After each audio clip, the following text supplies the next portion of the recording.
pushing the boundaries of expectations, and rewriting the rules of adventure are the reasons we get up in the morning.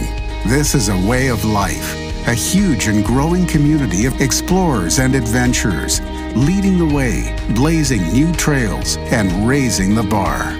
We share your hunger for a life without limits, and we know you'll stop at nothing to get there. Well, greetings and welcome back, KB Creators, for another adventure of advancing our minds, our bodies, and our souls to manifest our best lives together. StephenCanyon.com is the website. Miss Maggie, hello, friend. Hello, friend. How are you today? I'm wonderful. You know what? I need these podcasts. You do? I need them like I need the sunshine. Yeah. Well, here it is. It just strikes me every time we sit down and we begin. I think, oh, this is just in time. Make sure you cover yourself with a 50 SPF podcast screen so you don't burn. Oh my gosh. Was that bad? Well, I'm so excited to be back here. Question for you. Are your parents really getting another dog?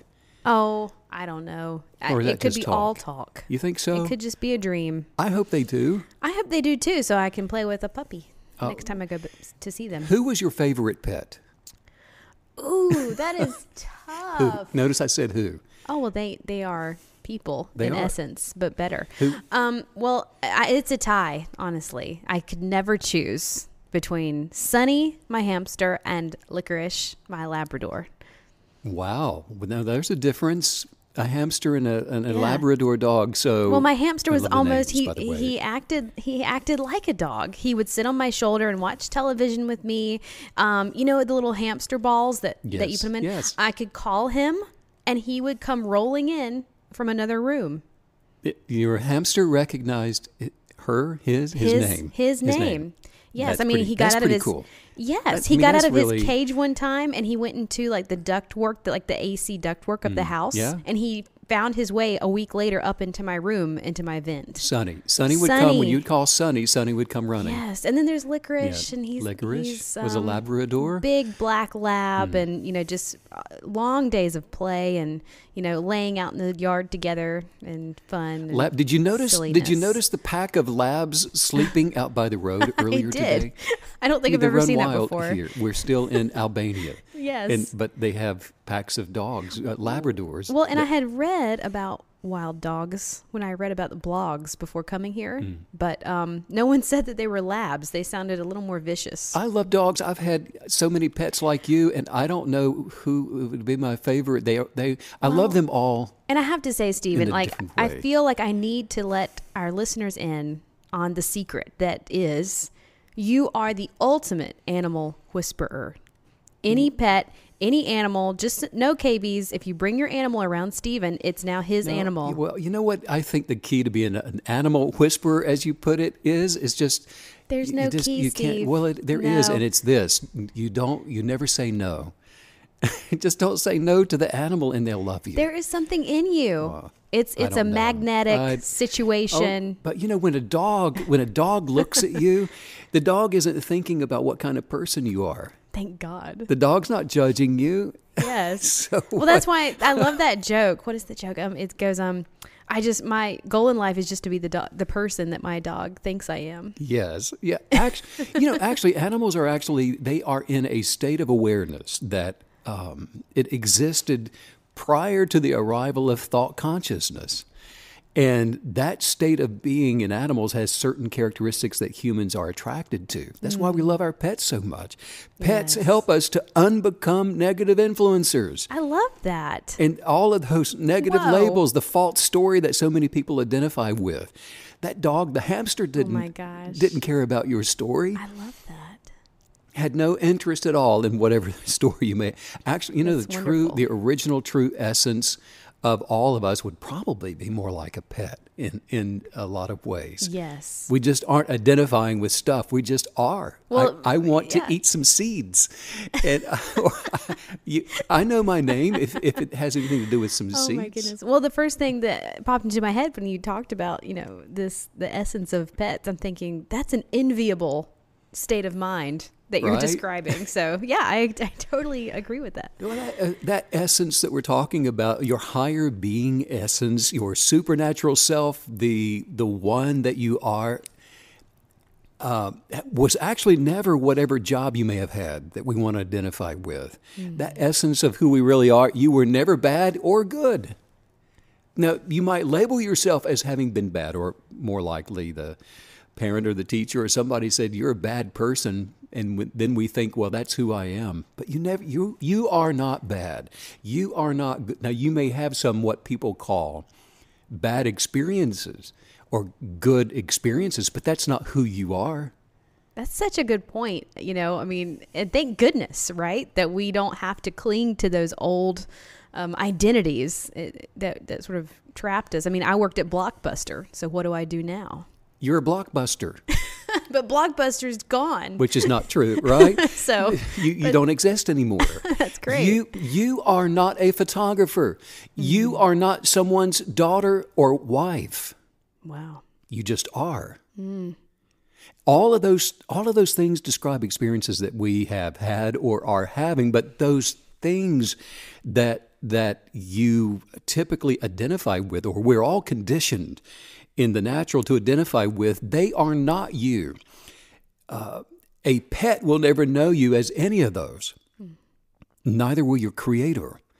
Neither should you. In fact, you have the awareness of those experiences, and we see those as experiences, but those things are not who we are. We're just aware of them. We experience them, and they help us to navigate and to become more of the sense of original identities, being able to separate our sense of identity from those labels, which help us then to grow and identify with the essence of who we really are. Wow. Separating ourselves out from those things. Well, this is already so powerful to be presented with this concept of this idea that you're already just revealing to us that, hey, these labels are not who you are. And I can already feel myself, my insides sort of, getting a little confused, like, okay, if I'm not that, then what am I? So, this is exciting. Well, we're going to take a hot spiritual bath. Yeah, I like it. And it's good for radio. This is the human natural experience that we're talking about. It's the circumstances of your life that can only create stories for you to tell, but they do not create you. Everybody, you were not created by the stories. You are not created by the labels.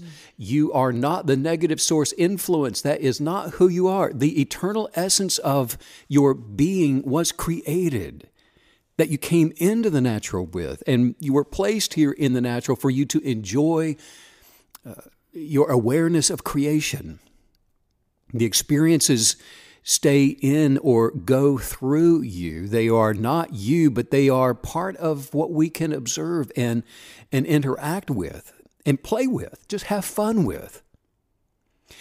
That is the purpose for this life, is to not attach yourself to these natural things and situations and circumstances, and to not allow those things to become you. This is one of my favorite topics. I love our conversations about identity. What we naturally tend to think about ourselves is so far from the truth of reality. Mm-hmm. Speaking of, identifying with experiences, I'm just wondering, what would you say to someone who may need something good to happen, like in their finances or their health, or maybe just with their family relationships? Well, maybe you've been worried about your finances. Maybe you've been praying for healing, or you're worried about your life partner, or maybe a child that you are responsible for, or something else. If so, there is a permanent solution, but I'm going to tell you that rolling up your kinetic belief sleeves is not for the faint of heart. I mean, you will be challenged, in fact, because receiving supernatural changes in your life will test your resolve. And that's why you're going to have to put on the eyes of your belief, to be prepared to use the authority of your supernatural self. That's the self that is capable of anything at all, and to do so without abandon, and then to persevere until you once and forever change whatever it is that you see by first changing what you think about. Now, here's the game changer. A KB is bold enough to do battle for what they want. They're bold enough to do battle for what they believe, bold enough to stand in there and not cave in or quit, never give up, and to give themselves permission to keep on keeping on. In fact, a KB no longer has a definition of what it means to be a failure or even a winner. We don't identify with crossing a finish line anymore. We identify with the journey. We are successful by continuing and keeping on, like it was a saying back in the 70s, keep on keeping on. But there's a catch for those brave enough not to live by what they see. There is a catch, and it is the miracle of advancing your life. And that's what throws most people off track. And that is that it's a little paradoxical in that this is a battle that has already been won. People think they have to go out here and win the day. Today, I'm either going to be successful or I'm going to be a failure.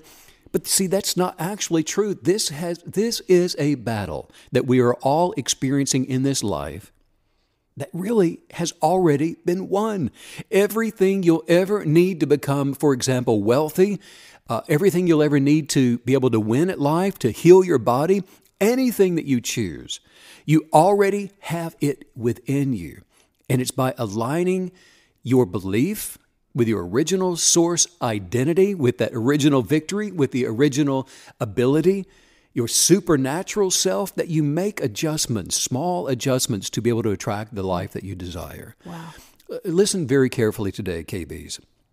I feel like I've been in the bullpen all morning. I am just so jacked up about today's podcast. I feel like I've got a lot to say. We've been dormant. We've been so busy doing some other things with some of our new friends here in Albania that we just haven't had a chance to get back to the mics. Well, and I feel like you're already just hitting us with so much today. I mean, already we're talking about getting rid of labels. You know, you're saying you're not the daughter, you're not the wife. Oh my gosh, you know, and then no labels, and then we're moving on. Oh, the victory's already won. Don't touch that dial. That's all I can say. Oh my goodness. Okay, you are a mother, you are a daughter, you are whatever until we work on that.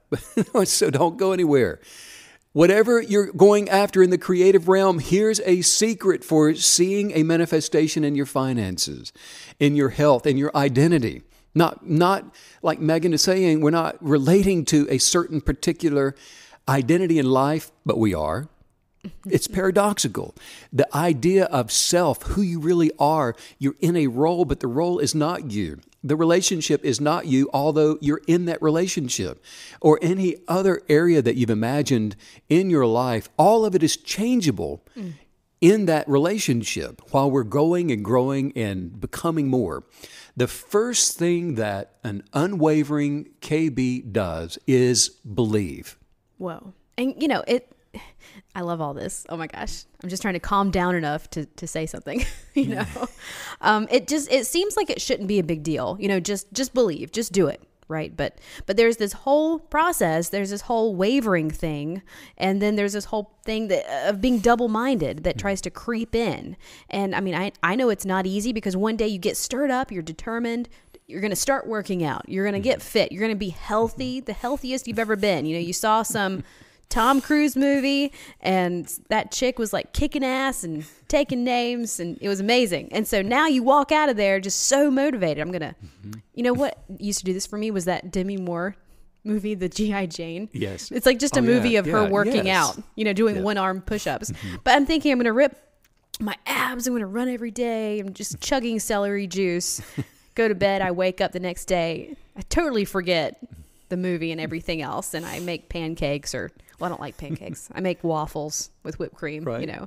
I mean, what the heck happened? All I did was go to sleep. Yeah. So, you know, there's some programming issues. Well, you're hitting on it right now, Megan, because, you know, it is not as easy as people think to simply believe because the Western culture has an incorrect definition of what it really means to believe. Wow. Yes. Even in Christianity, there has been a mistranslation from the original meaning of the word believe. Today, people use the word based solely on what they can see. In other words, the word translated from its original meaning is to adhere to, and it's to rely on something for my life. I believe that. I believe in this thing over here, which means I'm adhering to this thing, and I'm relying on it for my life. I could have walked in here today and said, I believe in this chair. I can see it. I believe it's in this room. Sure, I believe in this chair. But what it means to believe in this chair is not me walking into the room and seeing it over there and saying, well, I believe in it because I can see it. It's not until I'm adhering to and relying upon this chair to support me while I sit in it as a way of my life right now, that I'm depending on this chair, that is me believing in this chair. I'm adhering to it. I'm believing the chair. I'm relying on the chair. I'm believing the chair. That's the original meaning of the word believe, and still is, but it's been misconstrued into something that it's not. Because I'm relying on it. I'm adhering to it. That's what it means to believe. This is the kind of belief that lifts a person from experiencing life as a natural person to that of a supernatural person. A natural person bounces around, experiencing only the senses, life, the world around them, things, objects. I'm a natural person. I'm experiencing it from a natural perspective. But then there are those enlightened. They have transcended the natural, and they are experiencing life now as a supernatural. There is the super deposited upon the natural that gives them the ability to imagine things as they desire them to be, which then rearranges the natural. Jesus gave us one of the most powerful illustrations of what it means to believe when he said, therefore I tell you, whatever you ask for, believe that you have received it and it will be yours.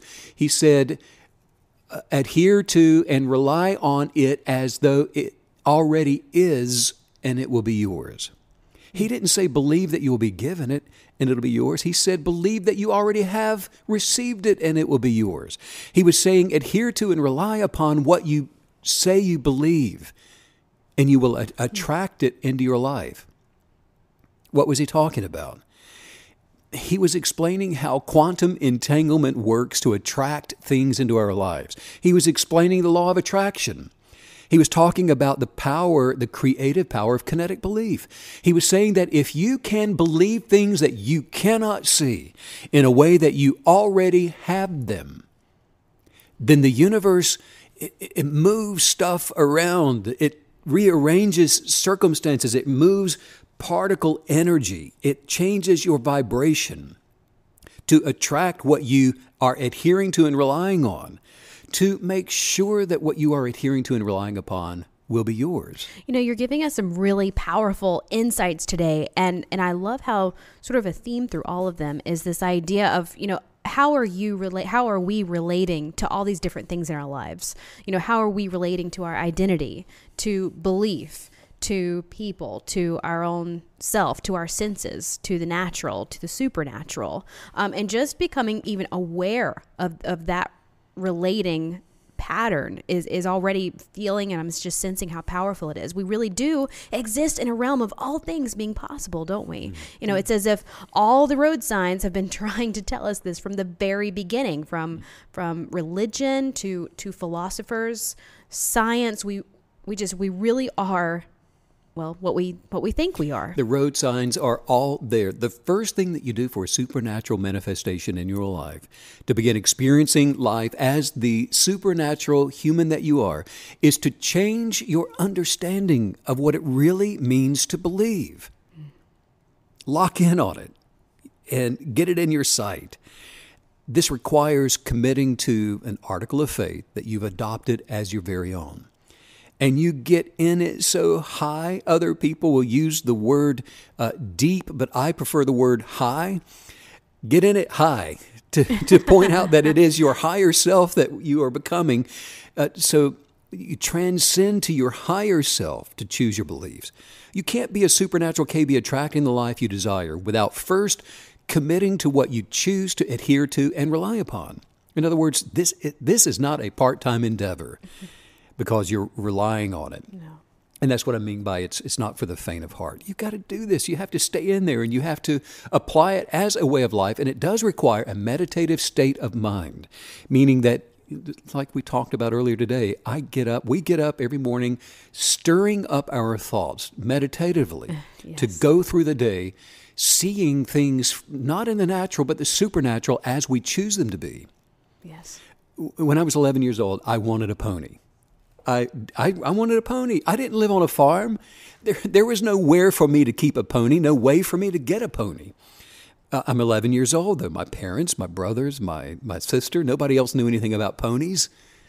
I didn't know anybody that knew anything about. We weren't a pony family. I lived in a sprawling suburbia area neighborhood. There were no ponies in my neighborhood. I didn't know I did not know that I was using kinetic belief when I was 11 years old. I didn't know much about anything, actually, which worked in my favor. Yes. Not knowing is probably better for most people. Well, we're all rewilding, getting back to that time, aren't we?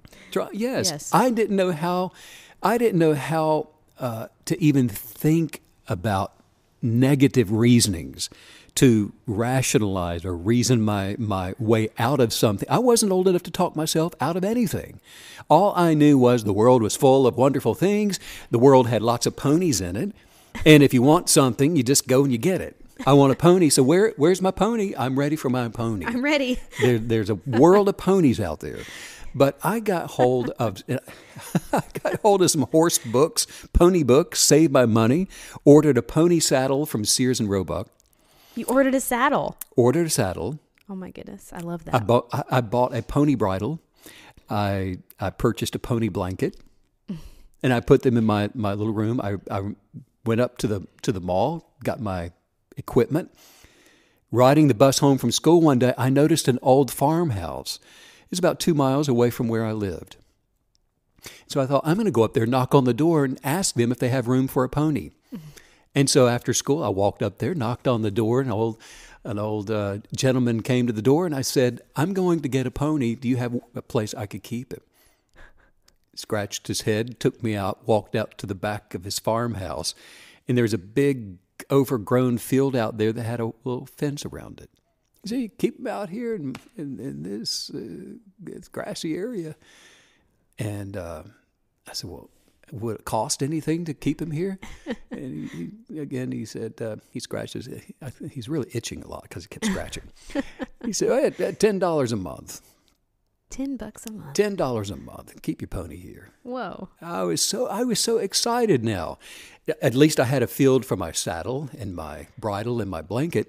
So I knew the pony was on its way.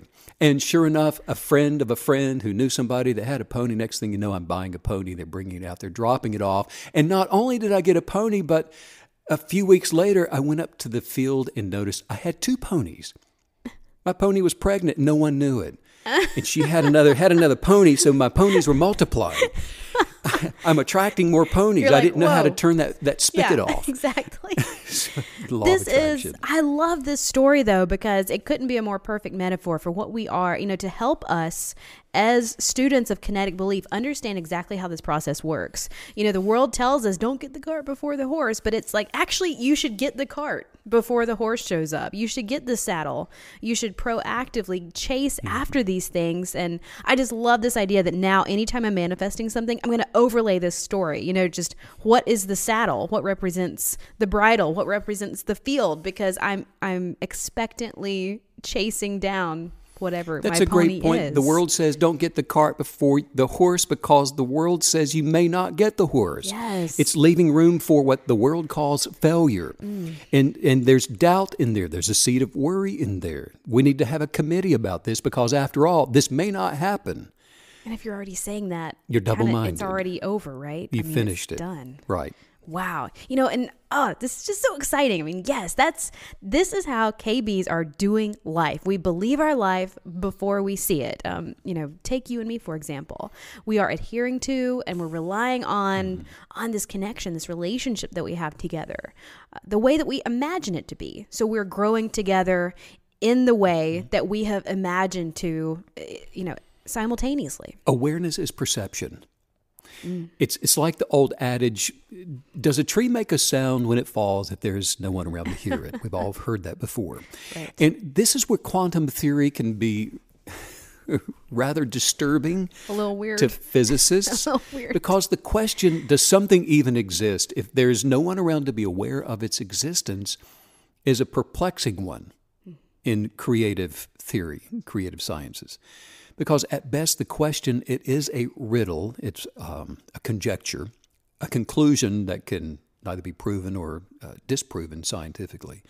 However, the creationist will point to the creator of all things as the observer and is the creative spirit upholding all things through the observance of all things. So therefore, the answer to that question is yes, something exists before you can see it, before you can touch it.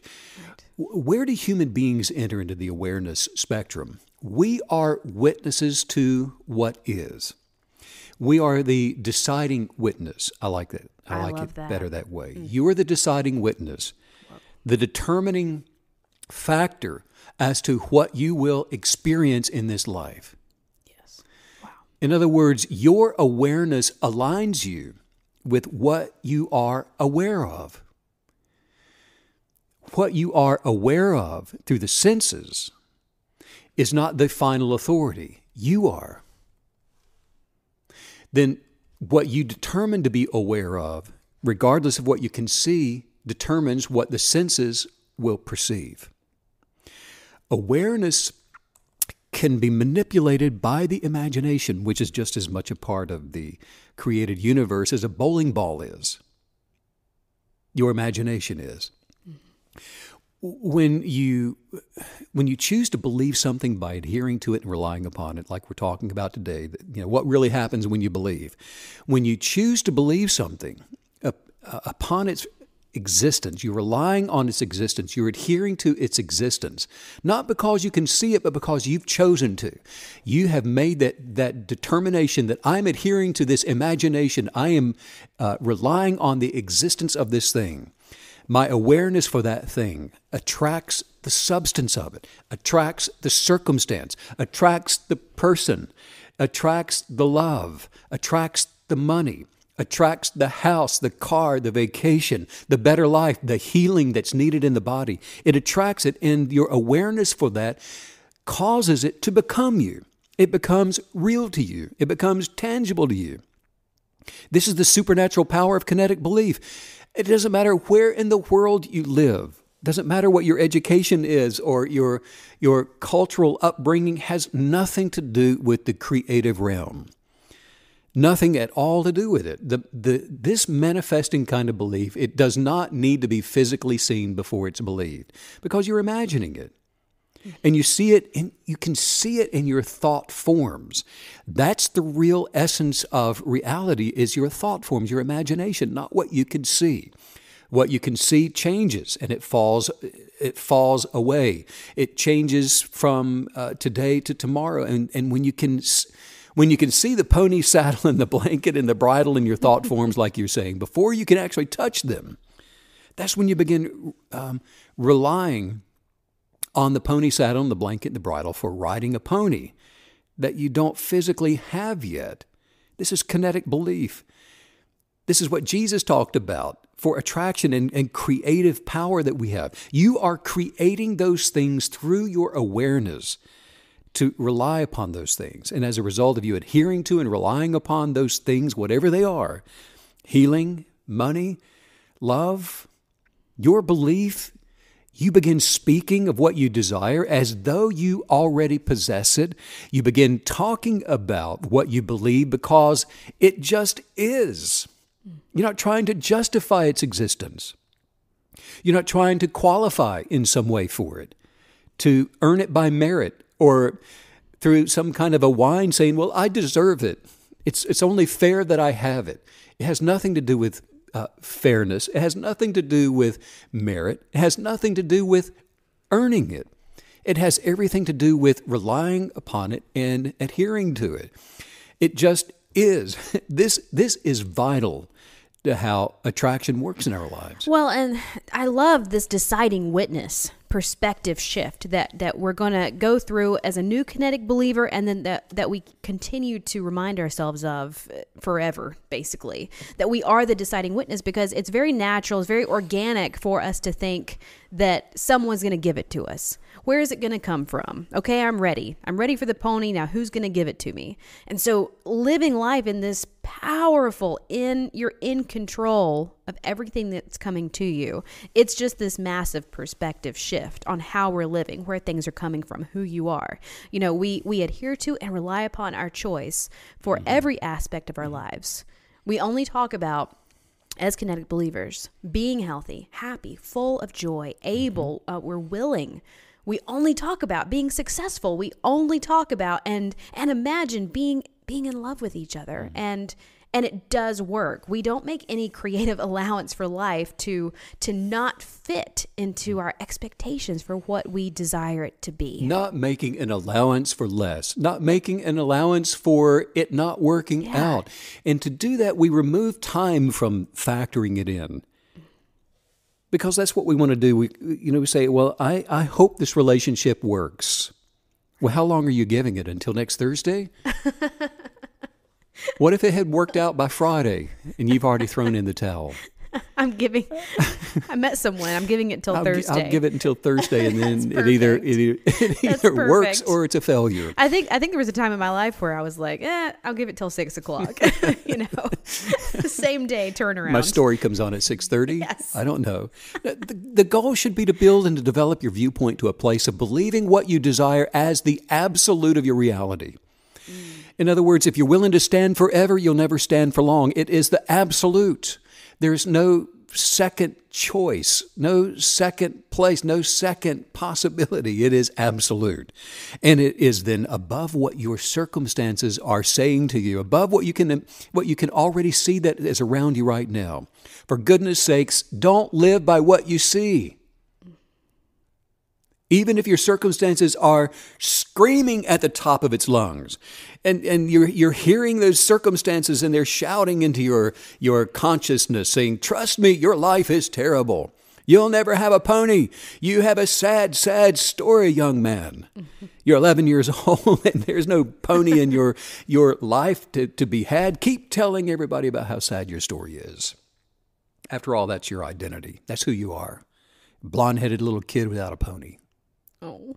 Cry me a pony. And nobody can ever have a worse story than you. Isn't that what the imagination wants to tell you? That inner dialect, condemning voice that's always there. You have the pain monopoly, sir. It's all yours. You've gone through the most. That's what the natural person wants you to believe. Nobody has it worse than you. Yeah. Oh, you think your story is sad? Let me tell you how bad it was for me. Yeah, you won't believe it. So when is it that you adhere to it and rely upon it? Before you can see it? That's real kinetic belief. We spent, oh my goodness, over 20 years, but really hardcore back from 2000, 2012, all the way up until that point in time, doing a lot of going into areas in Appalachia that impoverished. And there are a lot of families that live back in the hollows. They don't have enough food to eat, and they grow up in extreme poverty. And so what an adventure it has been to go into some of these areas and to take in food and provision for families that, the kids needed it. They literally were hungry, no food in the kitchen, nothing in the house. And so I remember early on, I think we were going up into West Virginia to a town there, and using the power, authoritative, creative power of kinetic belief, especially early on, so aware of multiplying provision, going into these areas, knowing that the need was so great. And if we were going by what we could see and operating just from the senses, we probably wouldn't have left the driveway. Right. We would just take a couple $100s worth of groceries and take it, down the street to somebody that could use it for their kids. But to go up into a city And to start the momentum of that belief, substance of that belief, attracting what we need, relying upon it, adhering to it for a particular occasion. And the manifestation of provision started coming from, we were attracting it from places we never imagined possible. Yeah. All we knew is we were adhering to and relying upon, needing the provision, to walk in unconditional love toward families and children that could use the provision. And by the time we got up into West Virginia, it was about, I think it was about 150 miles. We had truckloads, tractor trailer loads, word of mouth. It was spreading far and wide the need that was being presented, the imagination for provision. And we went up, and I'll never forget, it's been almost, 17 years now. But we had what we thought we were going to use just the wing of a Coliseum turned into the entire Coliseum. And we had 6,000 people. 2 ponies. You wouldn't believe it. Ponies for everybody. Yes. 6,000 people filled up the Coliseum. Yeah. And we had tractor trailers pulling into the arena. And it went on. And people were bringing furniture. We were giving away furniture and clothing and supplies and food, and went all day meeting and into every the night. Need. The management of that Coliseum, they were not happy because the event was not at all what we said that it would be. Unhappy but amazed. I loved it. The power of attraction. Yes. And you go, and it's the inertia of the going and the expectation that you're adhering to and relying upon a thing that attracts it and it manifests. And if you're willing to go, regardless of the outcome, we were willing to go up to West Virginia and give away $200 worth of, groceries. Fantastic. But that willingness got us there. We didn't turn around and say, we're not going because we've only got a trunk load of groceries and it's too far to go and it just wouldn't be worth our trip. Right. We didn't talk ourselves or rationalize it or reason our way out of it. We're just all full speed go, showing up, fully expecting to be successful. Most people will say, I'll believe it when I see it. When I see it, then we'll go to West Virginia. When we have a warehouse full of stuff to take up there to give to 6,000 people, then we'll go. That is nothing more than doubt that's fueled by skepticism. Doubt that is ruled by worry, by doubt, by fear, that's fueled by fear. It's fear that what you hope for is not going to come to pass. Worry that what you can see right now isn't what you are hoping for. Look around you. Who do you think you are going to West Virginia to feed 1,000 people? You don't have 4 bags of groceries. Call it off. Quit. What you're saying is give no room for the supernatural to show up and manifest into your life.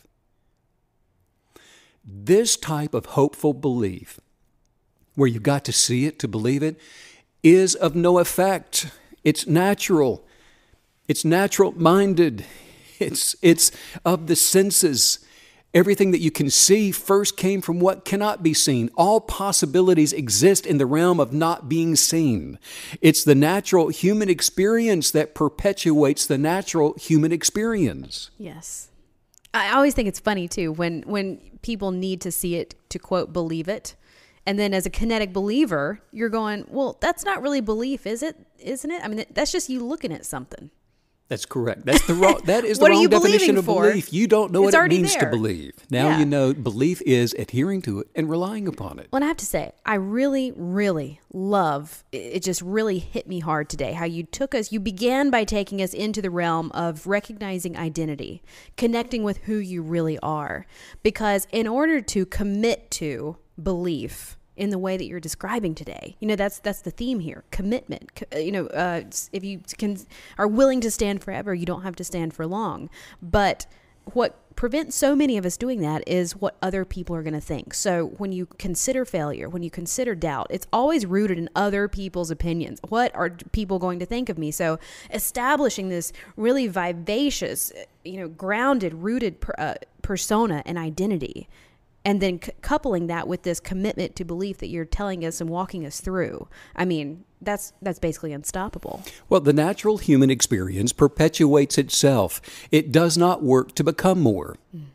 It perpetuates itself. You are looking to reason with what can be done. In other words, somebody says, well, I can't start a business.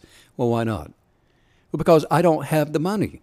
You start with where you are with what you have and imagine to increase to more.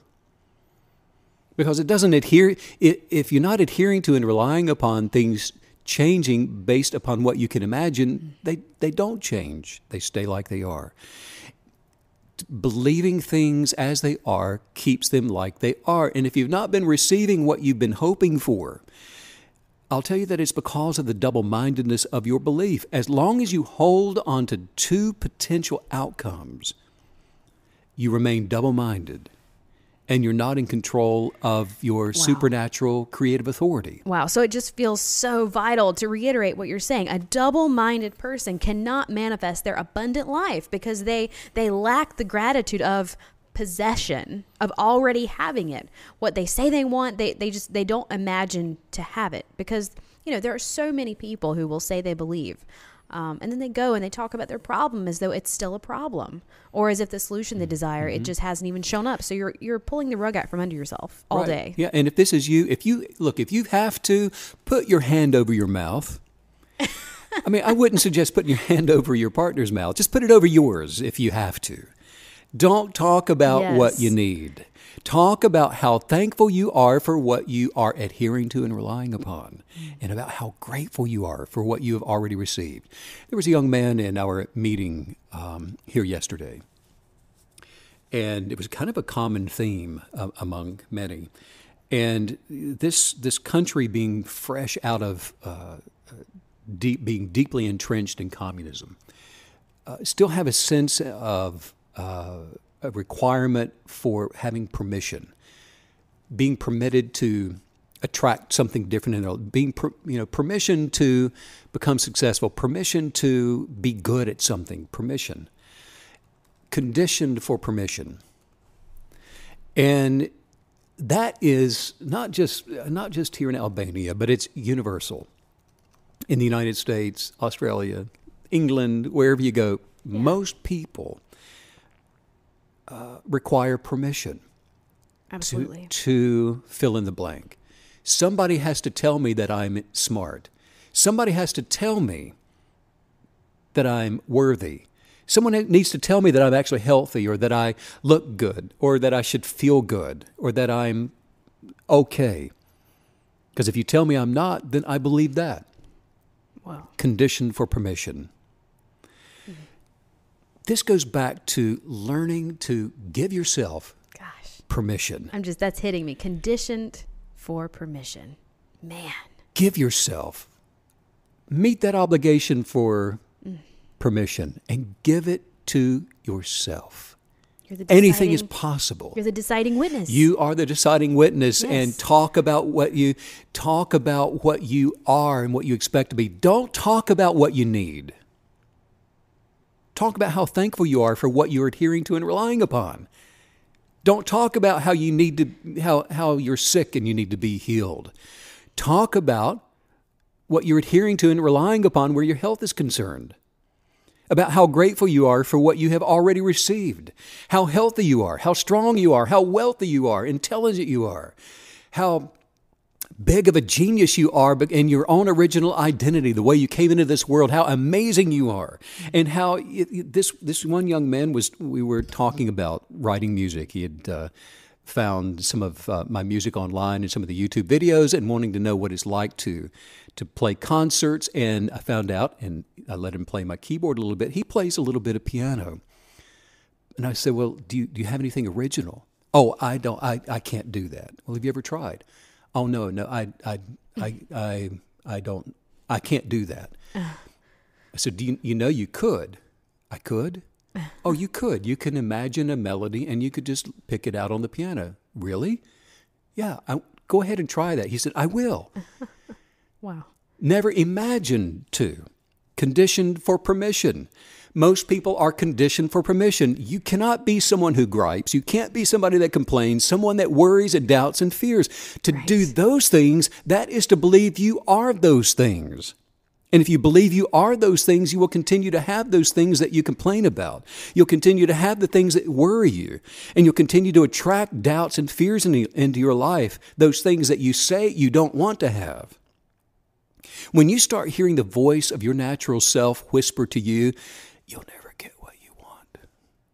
It's too late for you anyway. You hear what Steve and Megan are talking about. That's good for them, but that'll never work for you. You need to just accept things like they are. You know you've never won anything, been successful at anything. They kicked you out of school for cheating. Why will it work now? You're a cheater. Yeah. That's who you are. Wow. No, that's when you stop those thoughts. You put them down. Stop them and do not repeat those thoughts. Don't speak them. There is a manifesting authority in the power of your words.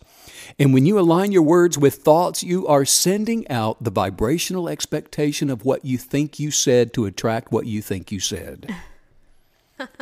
Yes. I'm trying to point to this in so many different ways, hoping one of them will stick today. And I love how you're giving us this extra layer to being the deciding witness in your life. I just love this because it's like, not only are you the deciding witness, but you get to be your biggest fan. Absolutely. You know, Yes, let's look in the mirror and go, yes. dang, girl, you are looking good today. That's you are right. a genius. I love your ideas. I love your creativity. You know, just sort of, what's the word?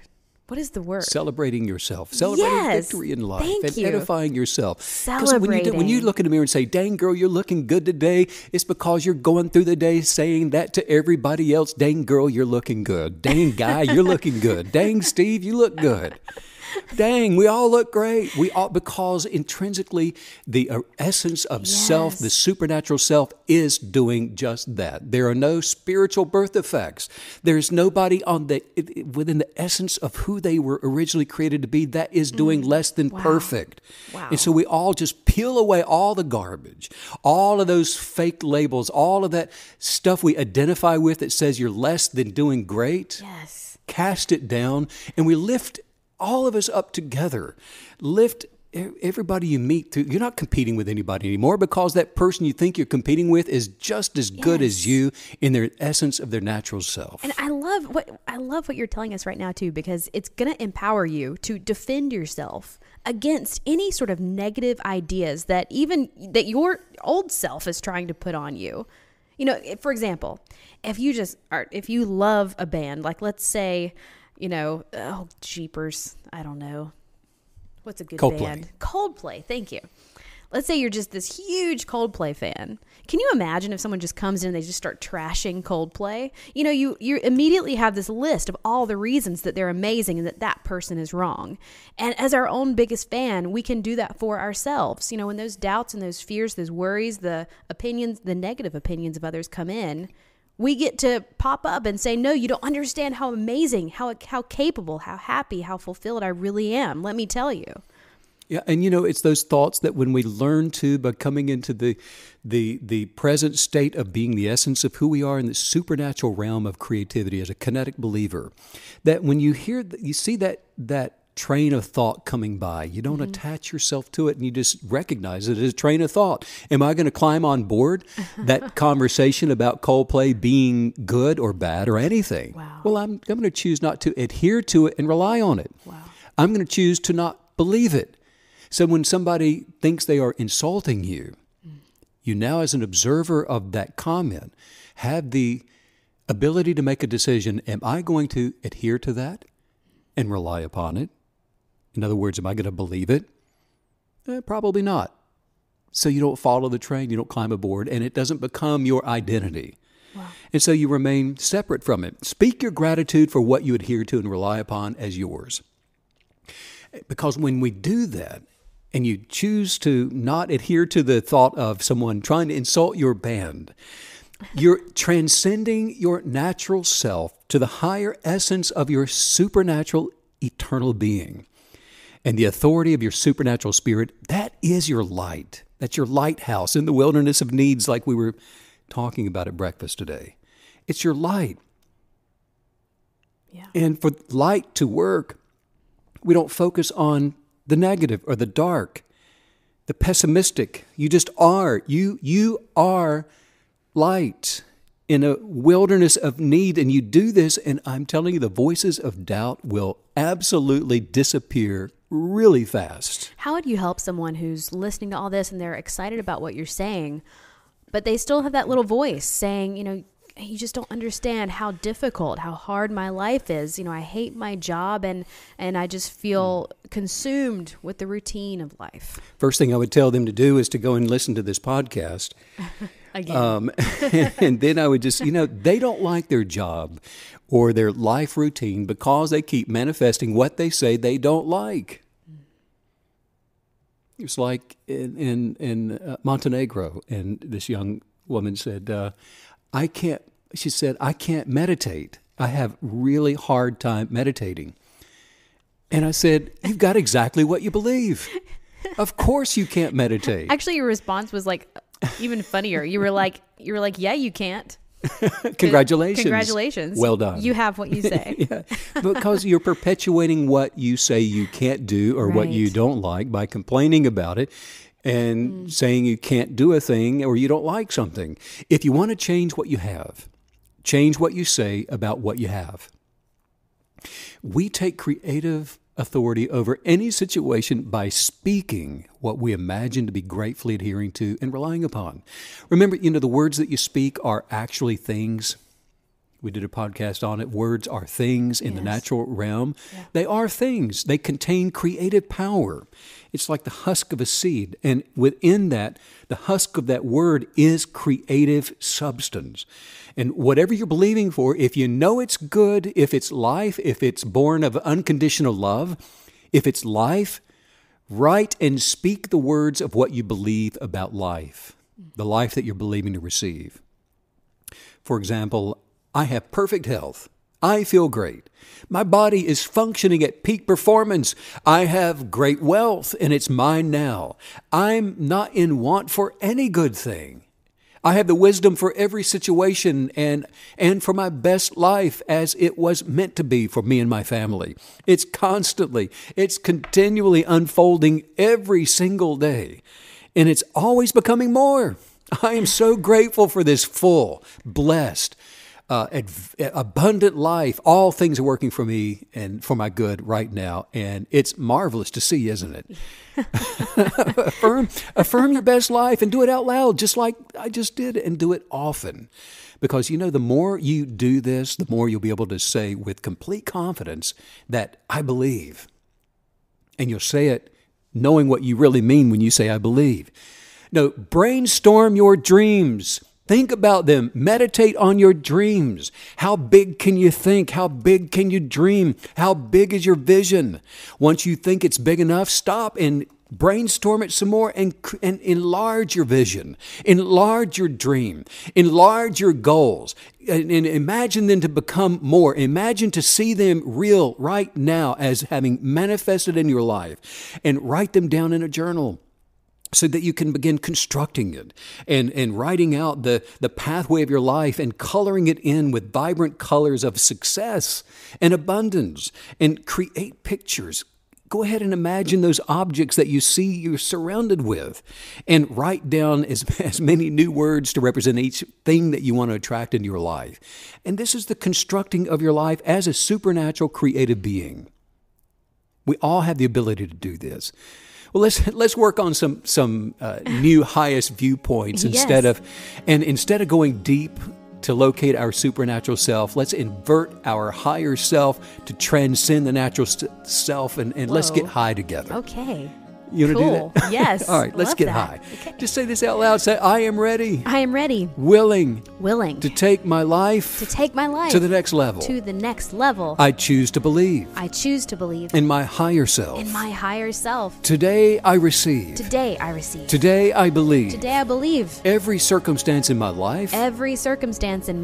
Is working for my benefit. It's working for my benefit. And for my favor. A better life is today. It's not in my past. It's not in my past. It's not in my future. It's not in my future. It's right now. It's right now. It's in this moment. It's in this moment. I resolve I resolve to imagine for myself to imagine that for I'm myself beautifully made that I'm beautifully made and perfect for being myself. and perfect for being myself. I am attracting wisdom I'm attracting wisdom to guide me toward great actions It's going to guide me toward great action that transform my that life transform my life and make a difference and they make a difference to the world around me. to the world around me. I'm choosing to tell a new story about me, I'm choosing to tell a new story about me. one that's full of an abundance of joy One that is full of abundance and joy and of happiness, and happiness, of peace, of peace, of prosperity, riches, delight, and one that's full of love. and one that is full of love. Wow, what happens when we believe? We have gotten so much out of today. We are not our labels. We can get the cart before the horse, permission granted to succeed. This is so cool. Stay the course. Stay the course. If you do want to shoot Stephen a text message, you can text him just a howdy, a hello, or you can text him maybe a question for the podcast or comment, anything and everything. Send that text message to 844-844-0049. Sending out much light and love and Yes. creative inspiration for wisdom to all the KVs all around the world. And wow, Steve, thanks as usual, above and beyond for all the wisdom. Bye.